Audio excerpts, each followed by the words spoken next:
dengan keyakinan penuh bahwa kita bisa memberikan hasil positif untuk pertandingan-pertandingan di Piala AFF.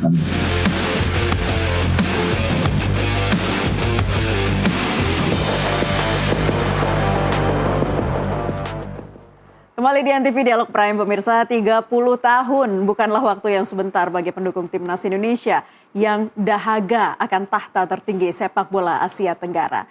Dan pertanyaan besarnya adalah, mampukah Timnas Garuda memutus kutukan dan merebut Piala AFF 2026? Kita akan bahas bersama dua narasumber Dialog Prime edisi hari ini. Di studio sudah hadir analis sepak bola M. Kusnaini alias Bungkus, dan dari Tangerang, Banten kita juga tersambung dengan pemain Timnas Indonesia periode 2010-2011 Octavianus Maniani. Kita sapa para narasumber, Bungkus dan Bung Okto. Nela. Halo, selamat sore. Bung Okto sudah bergabung ya? Sudah bergabung, Nela. Oke, Bungkus, gimana nih kita melihat penilaian secara objektif mengenai komposisi 26 pemain pilihan pelatih di Timnas Indonesia saat ini? Iya, ini memang bukan menggambarkan kekuatan Indonesia yang sebenarnya ya, karena kita tahu bahwa beberapa pemain tidak bisa hadir karena alasan yang tentu kita sudah tahu. Ini bukan turnamen dalam kalender FIFA sehingga tidak mendapatkan izin dari klubnya. Paling akhir bahkan sangat disayangkan Justin Hubner yang sangat diharapkan bisa memperkuat lini belakang, ternyata juga akhirnya tidak bisa datang. Saya pikir ini bukan menggambarkan kekuatan kita yang sesungguhnya, tapi meskipun dengan kekuatan yang bisa dibilang hanya 60%, jika dibanding negara-negara tetangga sebetulnya kekuatan kita masih cukup bagus. Ya memang sekarang ada beberapa tim yang levelnya jadi sangat dekat ya, seperti Vietnam, Malaysia, Thailand itu sekarang jadi sangat dekat. Kalau Indonesia full tim mereka masih di bawah kita. Tapi karena Indonesia hanya 60-70% kekuatan terbaik, jadi levelnya mereka hampir sama dengan kita sekarang.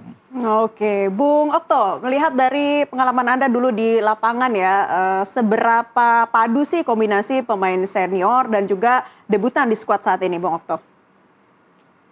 Saya lihat bahwa ya astaga. Ya, dilanjutkan, Bung Okto. Saya melihat bahwa dengan paduan ini semoga-moga dengan komposisi yang sudah diharapkan oleh partner sehingga mungkin bisa mengatasi dengan Piala AFF ini bisa menjadi apa yang kita harapkan. Saya kira seperti itu yang bisa saya sampaikan. Oke, Bungkus, Coach Hetman meminta anak asuhnya jangan terlalu terlena ya. Meskipun di atas kertas timnas lebih unggul dari Kamboja. Seperti apa? Iya, jadi kalau kita targetnya kan juara ya. Kalau kita mau juara maka hitung-hitungannya adalah kita harus menjadi salah satu dari dua peringkat teratas terbaik di grup. Nah, untuk bisa menjadi dua peringkat teratas terbaik di grup, kita harus menang di dua laga home, lawan Kamboja, lawan Vietnam. Dan dari dua laga away, minimal kita satu di antaranya menang. Misalnya lawan Timor Leste. Karena di laga terakhir melawan Singapura akan lebih berat. Nah, karena targetnya kita lolos ke semifinal, minimal kita harus menang di dua laga kandang itu. Nah, lawan pertama kita kebetulan Kamboja. Seperti apa sih karakteristiknya? Jadi sebetulnya kalau dari segi kemampuan, Kamboja masih di bawah kita ya. Cuma memang dibanding Kamboja 2 tahun yang lalu, sekarang mereka lebih kuat. Mereka punya 5 pemain naturalisasi, ada dari Pantai Gading, 2 dari Jepang, ada dari Uzbekistan, dari Brasil. Itu membuat mereka sekarang lebih merata di belakang, tengah, depan. Dan kalau kita lihat di laga pertama waktu Kamboja bertemu dengan Singapura, mereka juga kalah di menit terakhir. Ketika tendangan salto dari Ilhan Fandi akhirnya membobol gawang, di mana Kamboja sebetulnya secara permainan mampu mengimbangi Singapura.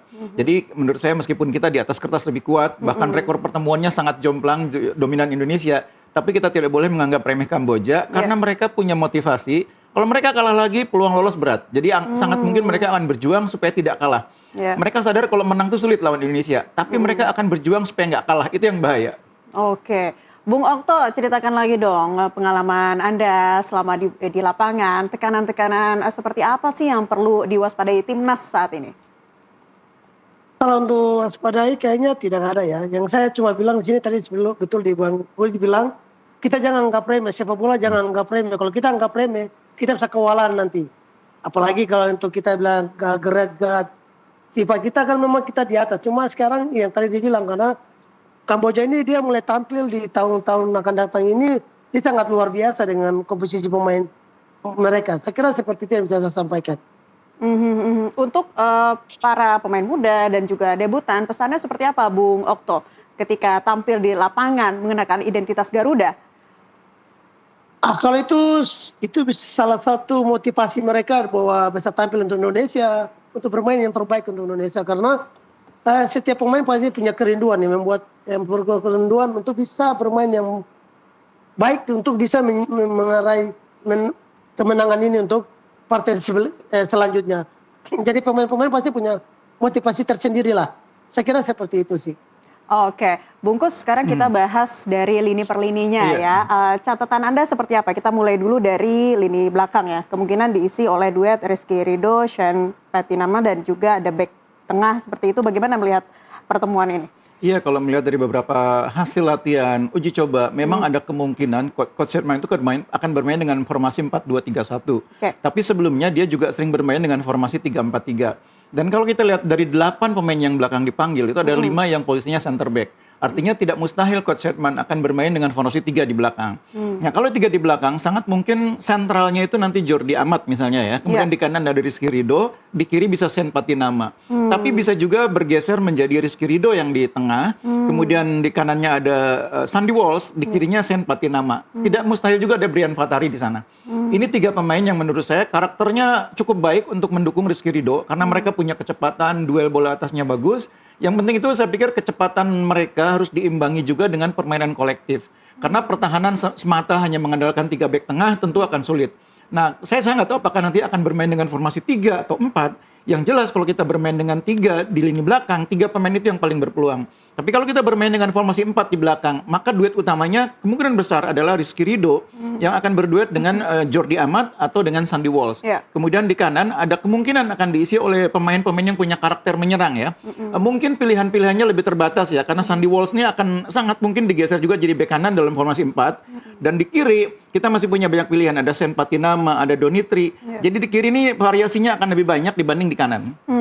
Oke, kalau di lini tengah ya, sekarang diprediksi mengandalkan kombinasi ada Tom Hay, Ivar Jenner. Nah, ini diharapkan mampu juga menguasai permainan sekaligus menyuplai bola-bola matang lini depan ya, Bungkus. Iya, kita sudah melihat dalam beberapa pertandingan termasuk uji coba, Mark ini selalu menjadi pemain yang diandalkan gitu ya. Jadi kuncinya akan ada di Mark yang mungkin akan berduet dengan Tom Hay. Jadi ada kombinasi antara pemain yang punya karakter bertahan, karakter kuat di bertahan dan karakter kuat di menyerang. Jadi Mark yang akan menjadi penjaga keseimbangan, Tom Haye yang akan mengatur permainan. Nah, kalau kita bermain dengan formasi 4 di tengah, maka 2 pemain ini. Di kiri nanti akan ada Donitri, di kanan ada Sandy Walsh. Tapi kalau kita bermain dengan 3 nih, maka Mark akan menjadi pivot di posisi nomor 6. Di sebelahnya ada 2 pemain. Yang pertama ada Tom Haye, yang satunya lagi kemungkinan Kadek Agung atau Ivar Jenner. Kalau dari segi karakter bermain, mungkin akan lebih ideal kalau dua-duanya jangan tipe pengatur serangan. Satu pengatur serangan, satu pekerja. Nah, Kadek Agung itu yang punya peran sebagai pekerja. Nanti Ivar Jenner bisa bergantian perannya dengan Tom Haye sebagai pengatur serangan. Mark tetap menjadi penjaga keseimbangan. Oke, kita ke sektor serang ya. Ada Ragnar Ortmangun, kemudian berpeluang nih sepertinya ya. Tampil sejak menit awal bersama Beckham Putra Nugraha. Ujung tombak potensial dipercayakan kepada striker muda Michel Becker. Seperti apa? Betul, dalam beberapa uji coba pun terlihat Coach Herman lebih percaya kepada Becker ketimbang Jens Raven ya. Ini pilihannya kan sekarang tinggal 2, Becker atau Raven. Dua-duanya pemain muda, dua-duanya sebetulnya masih minim pengalaman. Karena tidak ada Ole Romani, Sananta juga tidak dibawa. Jadi kalau kita bermain dengan pemain seperti Becker yang punya karakter sebagai finisher, sebagai target man, maka yang paling penting itu kita 2 pemain di sampingnya, sayap kiri dan kanan, itu pekerja. Pekerja yang mampu memberikan pasokan bola-bola matang. Nah, pemain itu, karakter seperti itu ada dalam diri Ortmangun, ada dalam diri Beckham Putra. Tapi jangan lupa kita juga punya pemain-pemain alternatif yang cukup bagus ya. Di kiri ada Eliano, di kanan ada Ryan Hanan. Jadi memang di tim ini menurut saya karakternya cukup lengkap ya.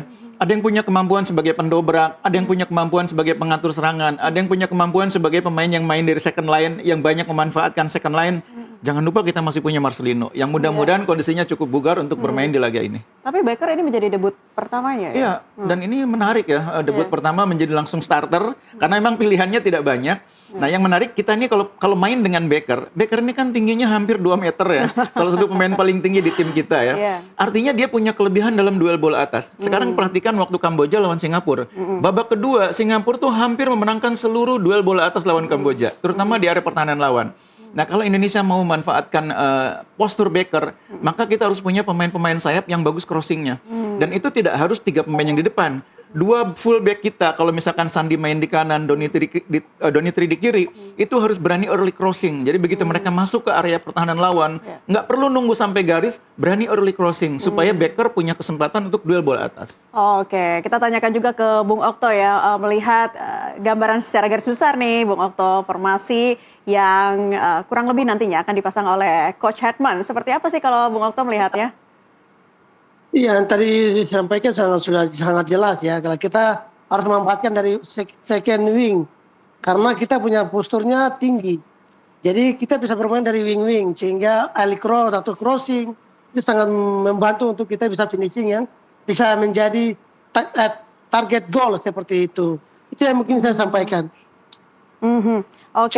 Sudah jelas tadi disampaikan. Oke, Bungkus. Jadi kalau melihat Kamboja dari formasi yang dipasang oleh Kamboja ini kemungkinan 4-4-2, betul? Iya, betul. Nah, seperti apa yang harus diwaspadai oleh kita? Betul, mereka kemarin juga waktu lawan Singapura bermain 4-4-2 dengan dua pemain naturalisasi di depan. Ada Abdel Kader Kolibali yang menjadi target man, kemudian ada Bento. Ini dua pemain yang saling mengisi ya. Kolibali ini tipikal sebagai petarung di posisi nomor 9, tipikal striker yang berani berduel, berani merebut bola. Sementara Bento akan menjadi penyuplai bola-bolanya. Nah, ini yang harus diwaspadai oleh pemain-pemain kita di lini pertahanan. Karena dua pemain ini ulet, fighting spiritnya bagus. Ditambah lagi di tengah itu mereka punya pemain dari Jepang ya, Yudai, yang kemampuan bertahannya juga cukup bagus.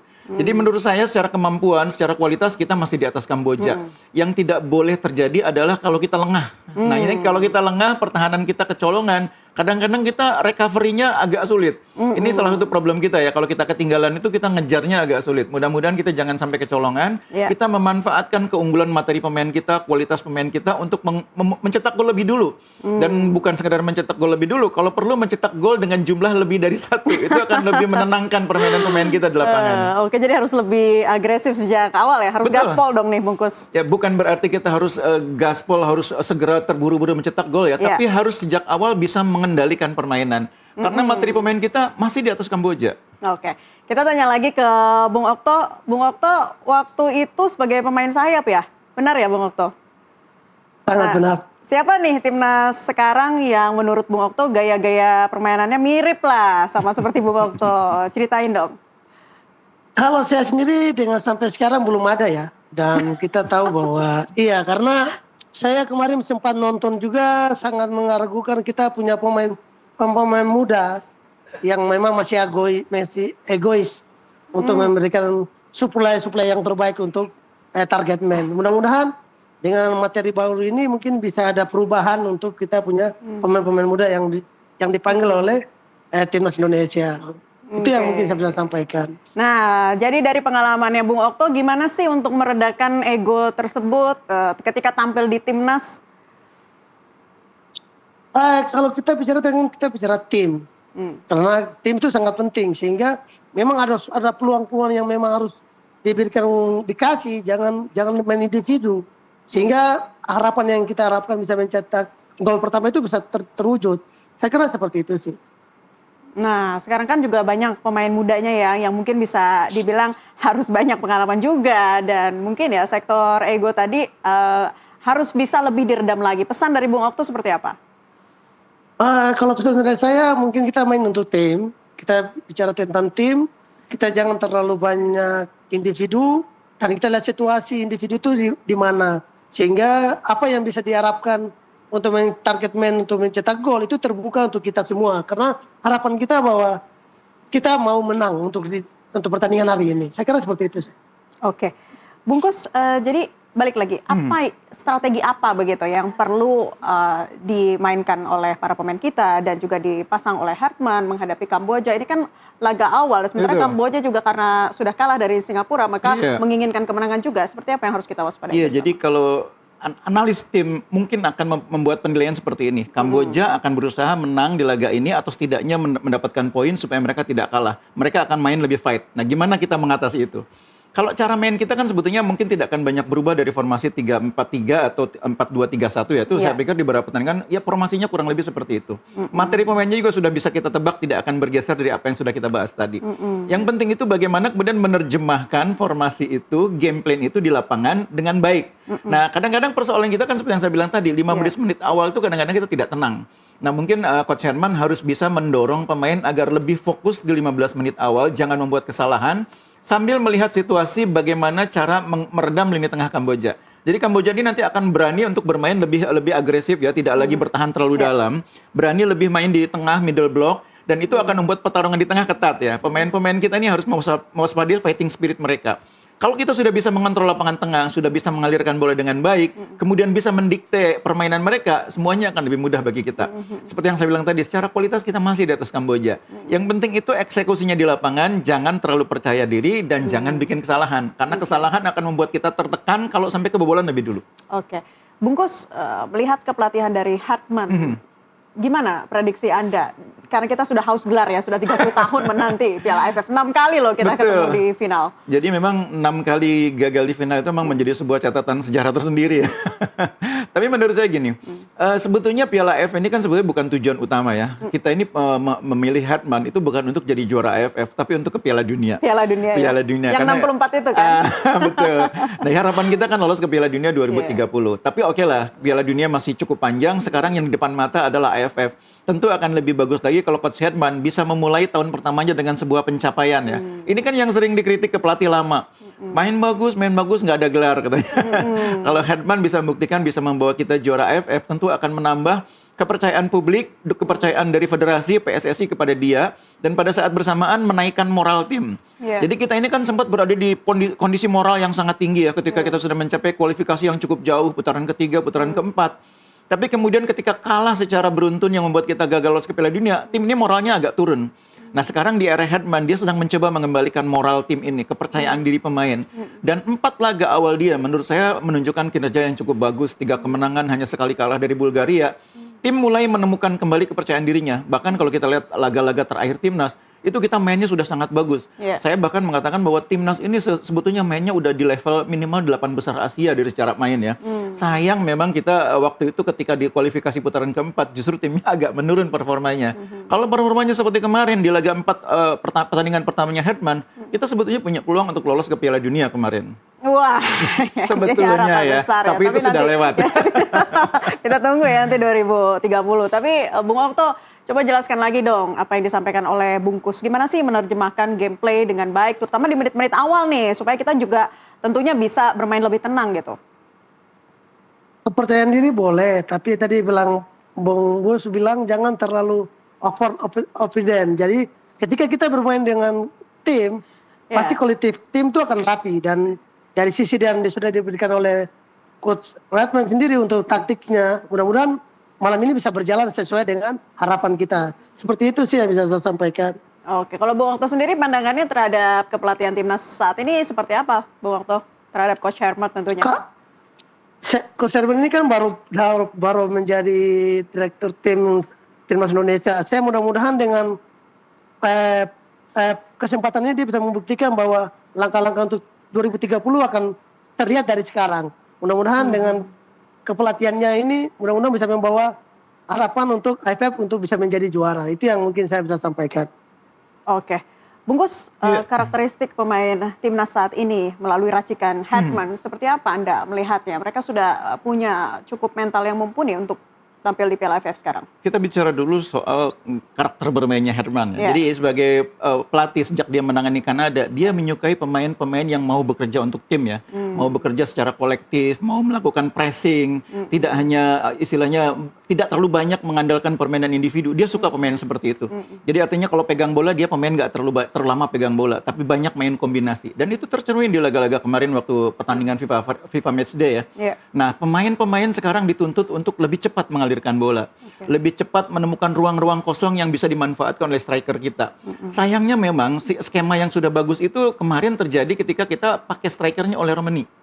Nah sekarang strikernya berbeda, cara mainnya akan berbeda. Nah ini menurut saya sekarang tantangannya adalah pemain-pemain beradaptasi dengan pemain depan yang berbeda. Jadi kalau belakang ke tengah itu praktis nggak banyak perubahan ya. Tapi di depan itu cara mainnya harus sangat berbeda karena kita mengandalkan striker yang berbeda.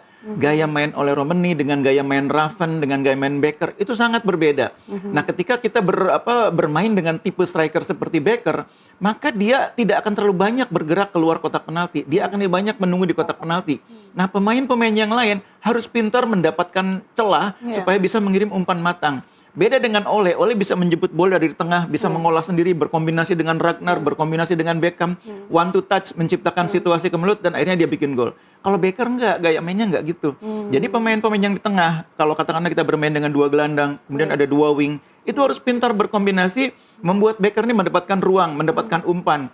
Jadi cara main yang berbeda itulah sekarang tantangan bagi timnas kita di laga pertama. Kalau di laga pertama itu berhasil, mereka menemukan cara yang tepat, mungkin akan lebih berkembang lagi di laga kedua lawan Timor Leste, laga ketiga lawan Vietnam dan seterusnya. Oke, kita bergabung di grup A ya, ini Iya, bersama betul. Kamboja, Vietnam, Timor Leste dan juga Singapura. Nanti Betul. kekuatannya akan seperti apa kalau Bungkus melihatnya? Gini, jadi kita punya pengalaman 2024 itu, kita termasuk tim yang kuat, tapi gagal lolos dari fase grup. Kita kalah waktu itu di pertandingan terakhir lawan Filipina 0-1. Kita kalah dari Vietnam juga.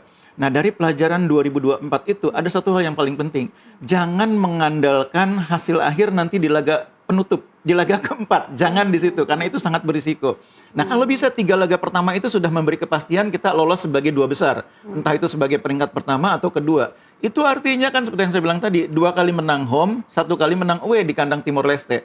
Sehingga di pertandingan terakhir lawan Singapura, di kandang Singapura yang cukup kuat. Singapura itu adalah semifinalis turnamen sebelumnya, 2024. Jadi kita datang ke Singapura itu tidak ada beban harus menang. Kita sudah memastikan tiket, atau kalau bisa kita sudah jadi juara grup ya. Jangan milih lah nanti di grup sebelah runner up-nya siapa, juaranya siapa, udah nggak usah milih, kita hadapi siapapun. Nah, kita datang ke Singapura dengan status sudah lolos, itu akan membuat kita bermain di Singapura lebih tenang. Itu memang semua di atas kertas. Itu di atas kertas. Kita bisa berbicara di atas kertas bisa ya. seperti itu. Tapi seperti yang saya bilang tadi, secara kualitas kita punya.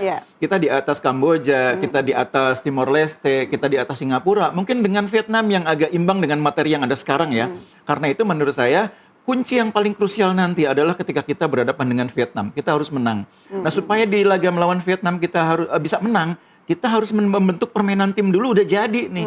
Lawan Kamboja terbentuk, lawan Timor Leste away berhasil di-maintain, lawan Vietnam kita sudah jadi sebagai tim. Sehingga melawan Vietnam di kandang sendiri kita masa nggak bisa menang dengan performa yang sudah menanjak itu. Oke. Bung Okto, silakan ditambahkan dong bagaimana sih optimisme kita berada di grup A ini? Kalau saya sendiri yang tadi dibilang Bung Gus itu bahwa kita harus menang 2 laga atau 3 laga. Sehingga kita tidak berharap kepada tim yang lain. Sehingga kita sudah menentukan bahwa kita sudah lolos ke fase berikutnya. Mudah-mudahan malam ini kita mendapatkan hasil maksimal. Itu yang bisa saya sampaikan. Terima kasih. Oke. Bungkus, terakhir deh. Seperti apa harapan ya dari kita semua tentunya ya. Permainan yang ditunjukkan Indonesia tampil semaksimal mungkin. Ya kalau bisa memang ya harus kita bisa mendapatkan juara Piala AFF tahun ini. Iya, tanpa bermaksud meremehkan Kamboja ya Naila. Dalam sepak bola itu kan 11 lawan 11 juga pada akhirnya ya. Tanpa bermaksud meremehkan Kamboja, kualitas Indonesia masih di atas Kamboja. Nah, yang bisa menjadi yang bisa membuat hasilnya tidak seperti kita perkirakan itu kalau kita bikin kesalahan yang tidak perlu, yang akhirnya berujung pada masalah di 15 menit pertama. Mudah-mudahan tidak terjadi, kita bisa bermain rapi, bisa bermain disiplin, sesuai skenario kita bisa unggul lebih dulu, dan akhirnya mempertahankan keunggulan. Nah, kalau itu bisa dilakukan, saya pikir kita kesana akan jauh lebih mulus. Jadi Kamboja ini secara kualitas tim, ini bukan lawan yang terlalu berat. Tapi secara mental, ini mental barrier bagi kita. Kalau sudah melewati mental barrier itu, biasanya akan lebih mudah laga-laga selanjutnya. Oke, tadi pertanyaan saya terakhir sebelum jeda azan maghrib. Nanti akan kita lanjutkan lagi, Bungkus dan juga Bung Okto. Dan pemirsa tetaplah di NTV Prime, kami akan jeda terlebih dahulu. Selesai jeda, kami akan kembali sesaat lagi.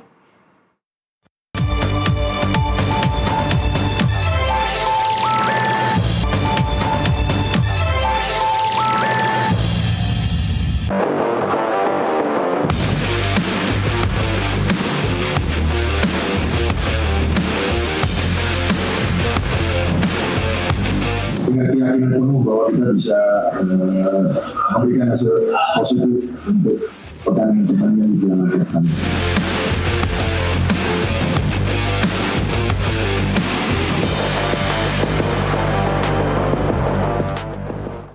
Ayo Garuda, saatnya juara di Asia Tenggara. Masih bersama kami pemirsa di NTV Dialog Prime kali ini, Bung Kusnaini dan juga Bung Okto. Bung Okto, kita pengen tanya-tanya nih, waktu itu seperti apa sih pengalaman ketika Bung Okto ada di Piala AFF ya, di final 2010 waktu itu melawan Malaysia. Seperti apa yang ingin disampaikan, diceritakan dong Bung Okto? Oke, sangat mengingat masa 2010 bahwa kita pengisian bisa hantam Malaysia dengan skor 6-1 6-2, tapi ketika kita final kita kalah dengan Malaysia 3-1. Ya sangat. Halo? Lanjut. Halo? Ya, Bung Okto, Ya, silakan. Masih dengar suara saya? Masih Ya. jelas sekali. Iya, itu membuat saya sampai sekarang belum bisa melupakan kisah itu waktu kita main di Malaysia. Yang sangat berat adalah kita menghadapi banyak penonton atau supporter Malaysia yang memang mereka dengan teror kita dengan bermacam cara, tapi ya itulah sepak bola. Dimana kalau kita tidak punya mental yang kuat, ya itu yang kita bisa menghadapi masalah seperti yang kemarin 2010. Tapi ya itu menjadi cerita saja untuk saya kemudian hari. Seperti itu yang bisa saya sampaikan. Oke, ada Butuh mental cerita-cerita kenangan yang masih teringat kala itu, Bung Okto? Atmosfer pemain juga seperti apa? Atmosfer pemain? Ketika kita mulai masuk babak pertama, menit ke-15, mulai tercetaknya gol, sudah mulai kompak lagi kita punya kerangka tim, pemain dan sudah mulai frustasi. Akhirnya ada sementara ada berhenti, beberapa jeda, semua pemain mau keluar dan itu membuat saya semakin harus seperti apa kalau sudah seperti harusnya kita semua harus fokus. Semua pemain harus fokus dalam lapangan. Itu membuat saya jadi kenangan yang tidak bisa saya lupakan. Oke, kita tanyakan ke Bungkus ya, mengingat kembali kenangan atau memori-memori ketika Piala AFF 2010 menghadapi Malaysia. Kita semua merasakan emosional yang begitu luar biasa ya ketika timnas harus kalah kala itu. Seperti apa, Bungkus? Iya, 2010 itu sebetulnya kita memiliki skuad yang sangat bagus ya. Di samping ada Okto, Maniani. Okto ini bikin 1 gol ya kalau nggak salah. Kita juga punya lini depan yang luar biasa ya. Kita masih ingat di sana ada Bambang Pamungkas, ada Eloko. Di tengah kita punya Firman Utina. Ini adalah salah satu tim terkuat kita selama pergelaran Piala AFF ya. Dan kita memulainya itu dengan sangat baik. Bayangkan kita di Bung Karno itu bisa mengalahkan Malaysia 5-1 itu. Itu tidak sering kita menang dengan skor cukup besar dari Malaysia ya. Dan kita kemudian menjadi juara grup antara lain dengan mengalahkan Thailand 2-1.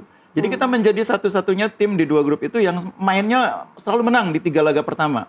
Itulah keyakinan yang membuat kita sangat besar ya, ekspektasi publik menjadi sangat besar terhadap timnas dan memang kita kemudian juga berhasil melaju dengan baik sampai ke final.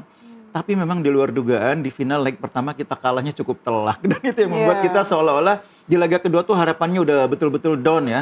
Dan kita memang di laga kedua akhirnya bisa berhasil membalikan keadaan tapi kalah selisih gol. Karena itu menurut saya kalah selisih gol. Jadi memang itu salah satu turnamen AFF dalam sejarah sepak bola Indonesia yang membuat publik masih tidak bisa melupakan itu. Karena kita punya tim yang sangat kuat saat itu. Kita udah persiapkan nobar waktu itu semuanya. Udah berharap pasti menang ini Dimana-mana waktu itu digelar nobar karena kita udah sangat yakin kita sedang ngalahin Malaysia 5-1. Jadi ketemu Malaysia tuh walaupun laga pertama di kandang lawan kita nggak terlalu takut. Kita udah menang 5-1 di fase grup. Tapi ternyata di luar dugaan memang ya sepak bola begitu. Jadi dalam sepak bola itu ya Bungkus kita bisa berbicara di atas kertas, tapi takdir Tuhan yang menentukan ya. Nah makanya lawan Kamboja ini jangan sampai kita overconfidence. Oke. Kalau catatan yang perlu diperhatikan Indonesia di Piala AFF 2 tahun lalu seperti apa Bungkus? Nah 2 tahun lalu itu kita juga sama, emang materinya agak berbeda ya. 2 tahun lalu kita punya pemain-pemain sebagai besar pemain muda ya. Tapi kualitas kita bagus sebetulnya. Artinya ya walaupun mungkin targetnya bukan juara, tapi tim itu harusnya lolos dari fase grup. Tapi ternyata lolos fase grup pun enggak ya. Kita 2 kali kalah. Dan kekalahan itu seperti yang saya bilang tadi, kalah dari Vietnam oke lah kita paham. Tapi di laga terakhir fase grup kalah dari Filipina itu yang seharusnya bisa kita hindari. Ternyata kita kalah dari Filipina di pertandingan terakhir sehingga akhirnya kita tidak bisa menjadi 2 terbaik. Nah ini saya pikir menjadi pelajaran juga untuk kejuaraan kali ini. Jangan sampai kita menggantungkan nasib di laga keempat nanti lawan Singapura. Kalau bisa 3 laga pertama itu kita sudah memastikan 1 kaki melangkah ke semifinal. Oke, kita kembali lagi ke timnas saat ini ya. Ini juga sedang ramai dibahas Bungkus dan juga Bung Okto. Nanti bisa ditambahkan ya Bung Okto. Tidak dipanggil Ricky Kambuaya di skuad timnas. Seperti apa tanggapannya? Iya, kita harus akui bahwa ini sebuah kerugian tersendiri karena Ricky ini pemain yang berpengalaman ya, pemain yang punya banyak pengalaman bertanding menghadapi tim-tim level Asia Tenggara. Tapi memang Coach Herman saat ini punya pilihan yang cukup bagus ya. Di tengah itu kan kita punya pemain-pemain yang kualitasnya bisa dibilang selevel ya antara Ricky Kambuaya, kemudian juga jangan lupa Kadek Agung bersama Bali United musim lalu juga performanya sangat konsisten. Di tengah juga kita masih punya Tom Haye, Ivarianer juga di Dewa United juga tampil sangat bagus meskipun merupakan debutnya di kompetisi senior ya. Sebelumnya dia banyak bermain di kompetisi akademi. Di level senior dia ternyata juga sangat percaya diri mainnya dan bisa menjadi pemain yang seolah-olah sudah bertahun-tahun berpengalaman main di liga. Jadi memang bagi Ricky Kambuaya ini masalahnya soal ini ya, soal pilihan ya. Pelatih membutuhkan karakter pemain seperti apa. Nah, tampaknya karakter yang dimiliki oleh Ricky Kambuaya dianggap bisa diisi oleh pemain lain. Jadi sama seperti halnya ketika kita punya pemain-pemain pilihan, mau pilih Okto atau Andik Firmansyah. Itu kan cuma soal selera. Kalau pelatihnya pengen yang lebih lincah, mungkin pilihnya Okto. Tapi yang lebih punya kemampuan tendangan-tendangan ajaib, mungkin Andik Firmansyah. Jadi itu soal selera pelatih juga kadang-kadang. Oke, Bung Okto silakan ditambahkan keputusan John Hetman tak panggil Ricky Kambuaya. Seperti apa tanggapannya? Kalau saya sendiri kan kembali kepada kacamata pelatih ya. Dia kan yang racikan materi pemain dan siapapun yang dia panggilkan mungkin itu yang mungkin dia rasa yang terbaik. Mungkin Ricky belum punya kesempatan di tahun ini, tapi untuk tahun akan datang mungkin dia akan punya kesempatan. Saya kira seperti yang bisa saya sampaikan sih. Oke, belum kita bahas tadi dari formasi pemain bungkus kiper Nagio. Iya. Jadi ini bisa dibilang pertama kalinya dalam 5 laga terakhir timnas kita tidak diperkuat oleh salah satu dari kiper diaspora kita. Tidak ada Emil Audero, tidak ada Martin Pas. Biasanya mereka itu yang bergantian. Nah, ini justru menjadi opportunity atau peluang yang sangat bagus bagi kiper-kiper yang main di kompetisi domestik. Kita nggak bilang kiper lokal ya, karena buat saya semua pemain sama gitu ya. Semua pemain timnas adalah pemain timnas, tidak ada diaspora, tidak ada lokal. Ini kesempatan bagi kiper-kiper yang bermain di kompetisi domestik. Ada Riyandi, kemudian juga ada Cahya Supriyadi, ada Nadio. Memang harus diakui bahwa Nadio ini yang paling berpengalaman di timnas ya. Jumlah caps-nya dia di atas Riyandi maupun Cahya, apalagi Cahya relatif bisa dibilang masih pendatang baru. Jadi dengan segala pengalamannya, dengan background-nya yang juga tampil sangat bagus bersama Borneo musim yang lalu, saya pikir Nadio akan menjadi pilihan utama saat ini saat tidak ada Martin Pas dan Emil Audero. Oke. Bung Okto, resep mental yang harus dimiliki para pemain untuk bisa memutus rekor buruk dan bisa mengangkat trofi Piala AFF tahun ini? Kalau saya sendiri, kalau bicara mental, mereka sudah terbentuk mental. Aku akan tambahkan kepada kita punya pemain-pemain lokal. Ini kesempatan untuk mereka. Jangan sampai mereka lengah, karena ini penilaian untuk tahun akan datang. Jadi, hari ini mereka bisa dipercayakan untuk bisa tampil di Piala AFF. Ini mereka harus buktikan bahwa mereka layak untuk dipanggil untuk tahun-tahun akan datang. Ya itu yang mungkin saya sampaikan untuk para pemain lokal kita. Saya kira seperti itu sih. Oke, Bung Okto prediksi skornya berapa untuk timnas malam nanti? Sementara malam nanti 3-1. Indonesia 3. Mantap. Ya. Kita harus optimis ya. 3-1 dari Bung Okto, dari Bungkus. Saya berharap kita malah nggak kecolongan gitu. Kalau bisa clean sheet ya hari ini ya. Kalau buat saya 2-0 tuh realistis ya. Meskipun ketika kita sudah unggul 1-0 itu golnya bisa nambah banyak. Tapi 2-0 itulah udah cukup lah buat saya. Oke, terima kasih para narasumber atas perspektifnya sudah bergabung bersama kami di kesempatan NTV Dialog Prime kali ini, Bung Kusnaini dan juga Bung Okto Maniani. Terima kasih sudah hadir. Selamat beraktivitas kembali, Bung Okto. Siap, terima kasih Bono dan terima kasih banyak. Pemirsa, komposisi pemain kita sudah sangat mumpuni. Tinggal bagaimana mentalitas juara itu dijaga hingga menit akhir pertandingan di lapangan. 30 puasa gelar harus berakhir di Piala AFF 2026 ini. Mari bersama-sama kita kawal dan doakan perjuangan timnas Indonesia demi lambang Garuda di dadaku. NTV Prime segera kembali usai jeda. Terima kasih bungkus.